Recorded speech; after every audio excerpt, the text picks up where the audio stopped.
Hi peeps. So I don't have herpes, it's just I have this urge to destroy my lips right now because it's winter, and they are always dry and ready to split. And it triggers my OCD. So never mind. I didn't want to make a whole theme about it.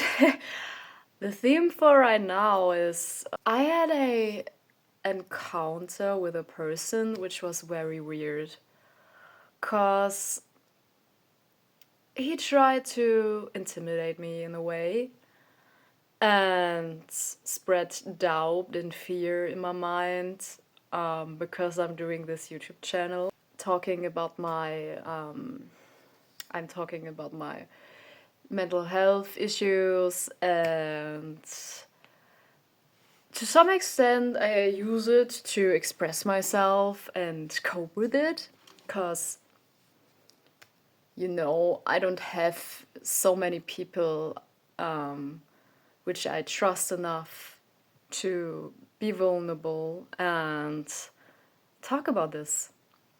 So I'm using this device where I can talk to myself, basically, to get this stuff out of my chest. And at first, he just seemed very innocent, like he asked me the reason why I'm doing this. And I was like, yeah, I don't really know. I just do it. It comes intuitively. It comes like guided in a way from my spirit, or however you want to call it, that I have to do it. I want to do it. Also, yeah, I can imagine that I will help in order to destigmatize it a little bit, because we have a lot of stigmatizing happening, even though we are more developed when it comes to treating mental disorders and spreading awareness. We are not at ends meet and at ends needs. I don't know. You know what I mean. I'm quite sure you know. So we have a lot to improve when it comes to this, in my opinion. And he basically just said something like, why are you playing the victim? He didn't say it in this harsh tone. He just tried to, I don't know how I can explain it. He tried to intellectualize it and said like, I think it's not so good that you wrap your identity around it, and that people won't understand me anyways, because most of them don't know what it is, and if they never experienced it themselves, then they won't care about it. And I say, like, this is the problem actually, because if we don't care about people with these issues, then we don't care about so-called the weaker class of people, so to speak, at all. If we stigmatize this group, we are ready to stigmatize everyone who just is out of the norm, in our experience, And I remembered something now, which was also very interesting, that he asked me this stuff. We weren't alone. There was another person in the room, and she said that he encouraged her with her Instagram channel, and she seemed a little bit confused about it, because he tried to instill doubt in me. He encouraged her to do her stuff, even though it wasn't that controversial as he claimed to be as my content, because she just shares her everyday life and her art and perspectives on raw vegan lifestyle, you know. But she really seemed a little bit confused. I don't know.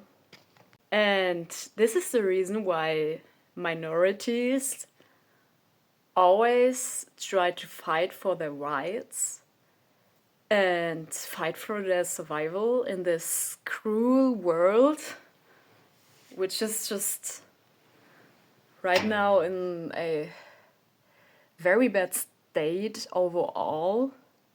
And I think the mental health crisis has something to do with the system as well, so it intertwines, and if we don't acknowledge it, we can't change it, you know? We just try to sweep it under the rug, and what he does is he blames every sick person or ill person because he is also well known, relatively well known in public. He has a YouTube channel himself, and he speaks about health, and he says you are 100% to blame for your illnesses. And I think that this couldn't be further away from the truth, because we have certain environmental factors we're just born in, which are just so toxic to our minds and body for our development. I mean, babies depend on their caretakers so much that if the caretakers won't give them their needs, they just can't survive. They die. So I think we have a lot more to think about environmental issues.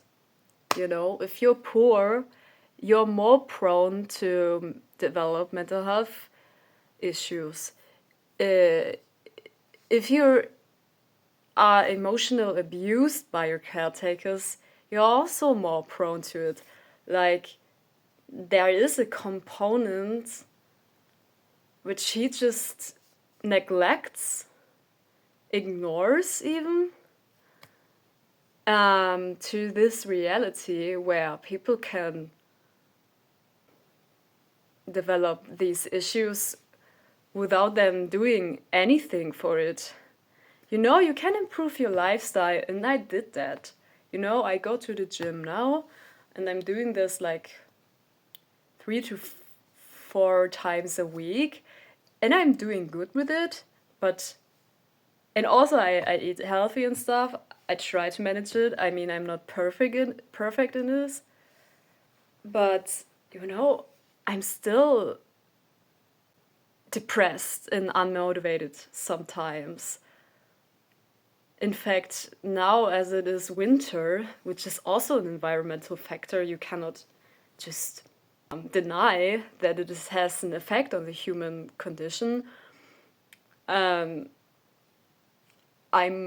even more like struggle to do the things I have to do, because in order to feel good with myself, I have to go outside regularly and don't like freeze when I'm going outside, and now I can't stay outside for so long. And surprise, surprise, it affects me mentally. So, yeah, he's just very deterministic, very, this is the reason, and this is, I don't know. I don't really know. I don't like this.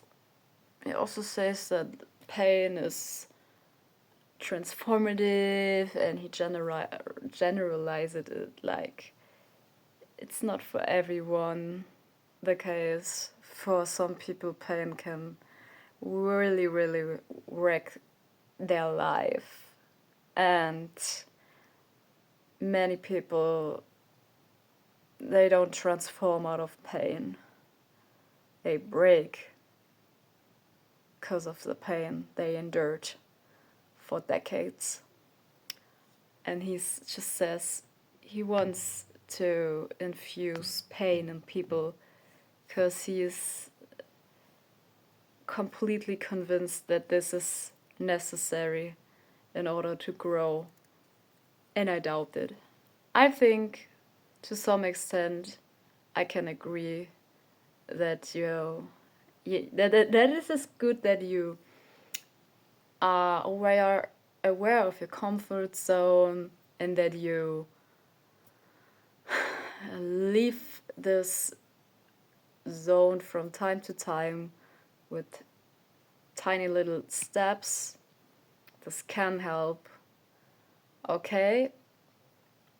And for some people and characters, maybe pain is the ultimate guideway for their life. But at least for me, it's really just too much most of times. And I try to avoid it as much as possible. So that means I try to avoid some people as much as possible, or the most, nowadays. Because I know how destructive people can be and how manipulative. And I mean, when he claims already that he's a sadist and masochist, I don't know, masochist, say, it's not a normal, healthy mindset, you know. And you have to be aware these days, be very, very selective, guys, with whom you surround yourself with, because people are going nuts with this economy and the survival pressure we are forced on. It's just no wonder that people are losing their minds.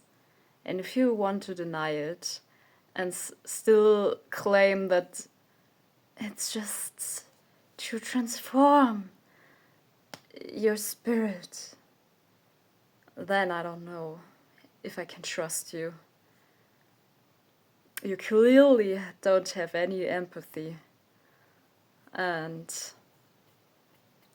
yeah, live out of a very privileged position.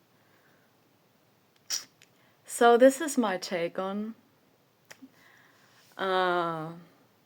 yeah.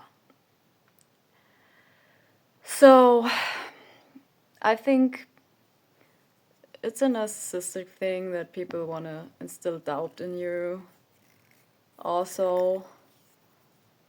And I had this too many times in my life that I encountered people just wanted to destroy what I was doing, just wanted to manipulate me and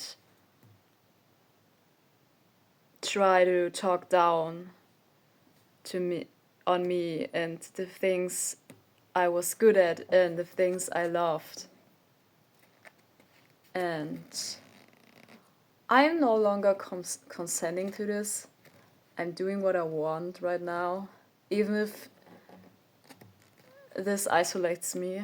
It's okay. I mean, what I can learn from this is that I will be more careful what I will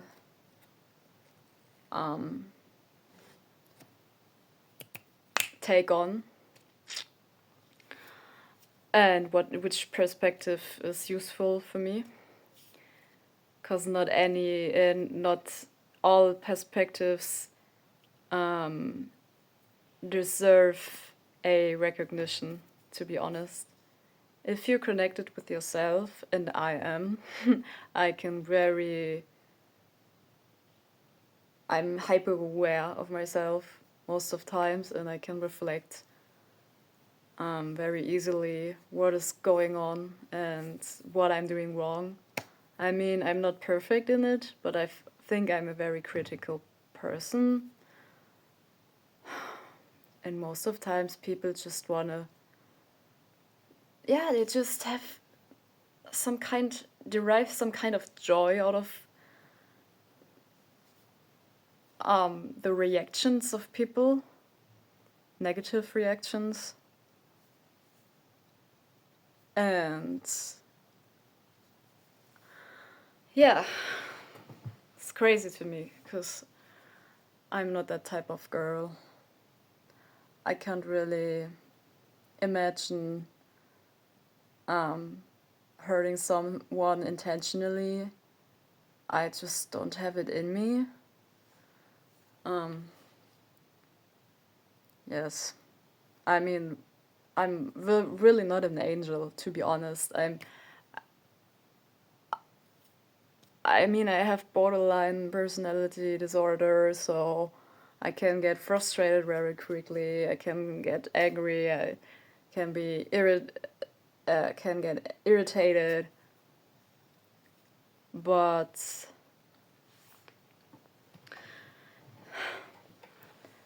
yeah, I don't know.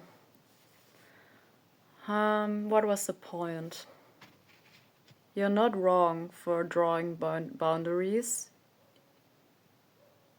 even harsh boundaries. You don't have to tell everyone and explain everyone why you're doing the things you're doing.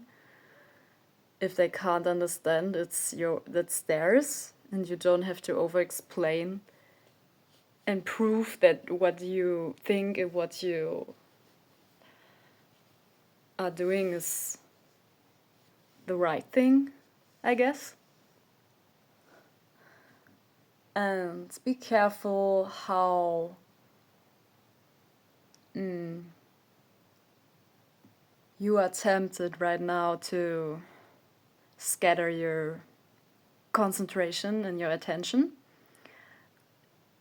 Because your attention really is the currency of this time, you know? In times of social media and smartphones, and where people just are so entitled to your energy, it's so bold to step into your truth and say, I don't want to commit to you. I don't want to reply so fast. I don't want to react to it. I mean, yeah, that's my mission. I mean, I don't want to close myself right now, and I think I can also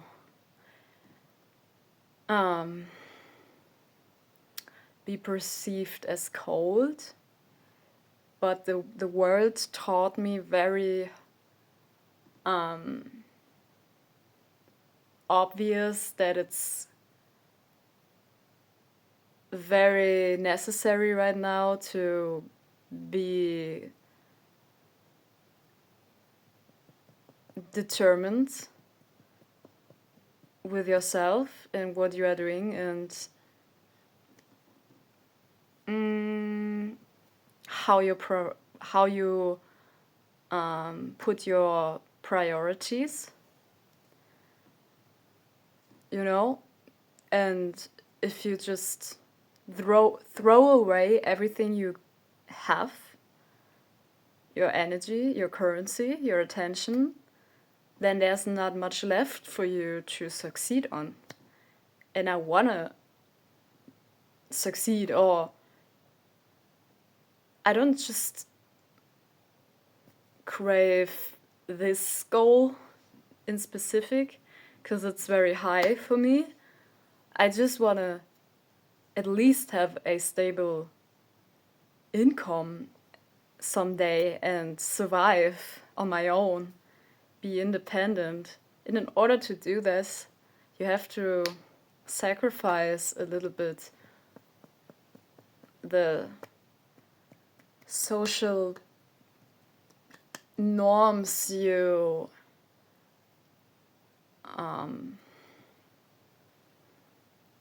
thought were normal, which they really aren't. It's not normal that you have to be constantly available and constantly in the digital realm, which is also something I'm trying to be aware of. That I don't like be so there for everyone, because they're not there for me in the end. So remember that. If you're an empath, it's good to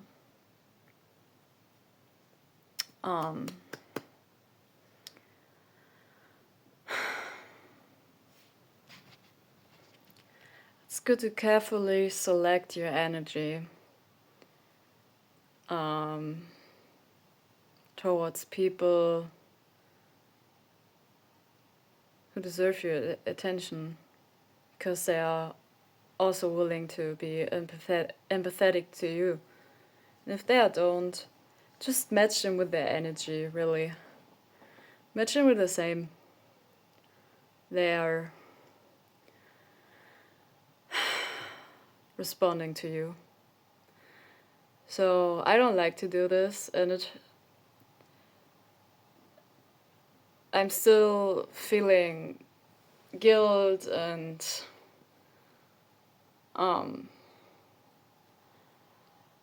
feeling like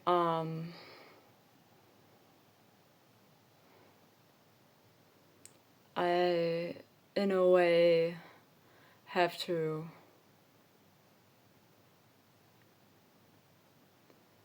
think about many things more than I would have done before. And it's exhausting as well, but I think if I'm progressing in it and being better and drawing boundaries more quickly, then I get used to it. So that's it for now. See you in the next video. Bye bye!